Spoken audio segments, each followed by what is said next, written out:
Today we're diving into a topic that is as equally as important as knowing what homes to buy, knowing what homes not to buy. As a seasoned broker, investor, and mentor with over 40 years of experience, I've seen my share of real estate pitfalls. In this video, I'll be revealing 4 types of homes that you should steer clear of. So get ready to learn the red flags and protect your investment. If you want to connect with me one-on-one, make sure to book some time with me. Find that link down below. Welcome back to the channel. I made this channel for the new and experienced investor. Those of you who want to live the life you've always wanted through real estate. Make sure that you like and subscribe and share this video with your friends. What homes not to buy? Let's talk about one. For me, houses with structural problems. And the reason I don't buy houses with structural problems is because yes, they can be fixed. And yes, there's companies out there that fix structural issues. And yes, there's companies out there that give you a guarantee of 10, 15 years, but who knows if they're still going to be in business 2 months after this is all done. In California, we're a total disclosure state. You must disclose that to the next buyer. And if you were buying a home and you have reason to be looking at all the disclosures and you find that hey, there is a big structural problem here, and half of the side of this building was falling down. They propped it back up, they put a bunch of cement under, and you're good to go, okay? Not me, I'm not good to go. And I'll tell you a real quick story. I had a client called me, said, Joe, I'm thinking about buying this house in San Clemente, and it's overlooking the ocean. And San Clemente's notorious for homes sliding down the hill. And I said, awesome, great. I wish you luck. I can't represent you. And she says, well, I have a son who's a structural engineer, and he's checked it out, and we're good to go. She calls me back a few years later, and she says, Joe, just want to let you know the house is sliding down the hill. I go, okay, thank you for letting me know. Glad I wasn't involved in that transaction. So I do not do structural damage homes. Hope you're getting value out of these videos. All I ask in return is that you hit that like button. Let's talk about some houses next to a busy street. And yes, I don't have a problem buying a house anywhere. It could be an A neighborhood, it could be a D neighborhood. It really doesn't matter to me. As long as I can see there's 3 comps in the area that just sold recently for whatever that price is after repair value, I'm happy to buy it. So if I buy something for 2 and I can sell it for 4, awesome. If I buy something for $1 million and I can sell it for $1.5 million, awesome. It really doesn't matter to me. Fix and flip is really a numbers game. But when you're talking about a busy street, I usually take 10 to 15% off the after repair value for something like that. Because yes, a busy street is going to be just that. It's going to be noisy.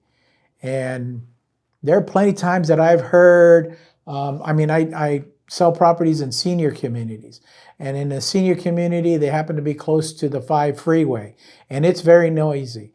And I'm talking to the kids, which are, adults, they're in their 50s, and they're looking for a place for their parents. Oh, Joe, don't worry about it. Their parents can't hear. My parents can't hear anyway. And it's like, I'm looking at mom or dad and they're going, yeah, we can hear, it's like, this is too loud for us. So road noises, let's talk about, I talked a little bit about San Clemente and an ocean view home. Let's say there's a tract of homes there. And do you think that the value of the one that has the 180-degree ocean view is worth the same as one that's way inside the tract that doesn't have a view, but it's still the same house? No, it's not. So you have to take all those type of things into account. Let's talk about some houses under power lines. And believe me, I am not an expert on power lines or whatever it is they produce. There's just people that don't like being under a power line. They can actually be noisy as well. You can hear the power go through there.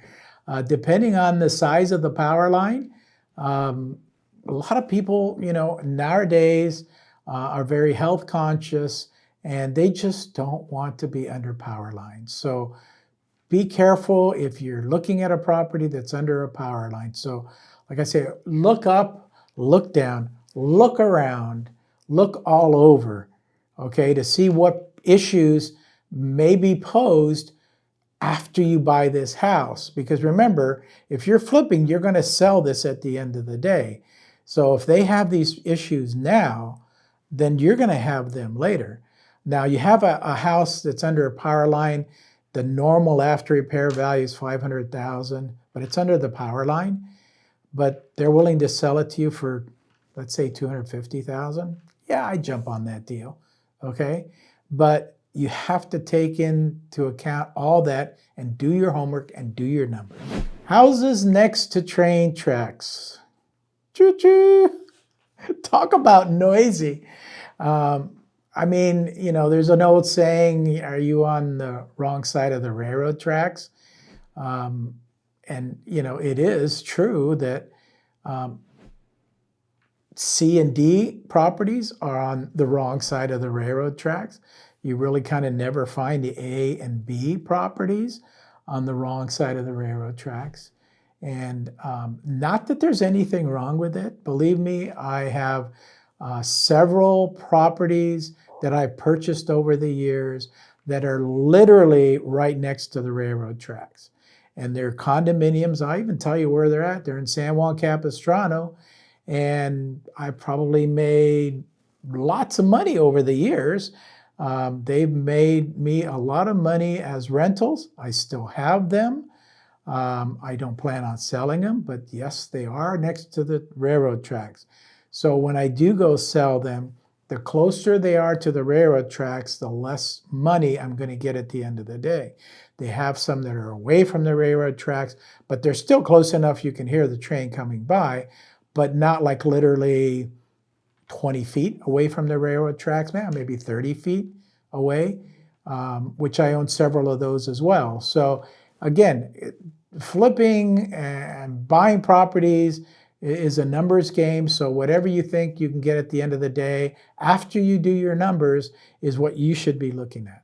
By avoiding these pitfalls, you'll protect your investment and set yourself up for success. But before we wrap up, have you ever encountered a property that fits these categories? How was that experience for you? Let me know down below. And if you found this video helpful, don't forget to give it a thumbs up and subscribe to the channel. If you want to learn more about flipping, click on this video right here. Feel free to reach out anytime. I'm always here to help.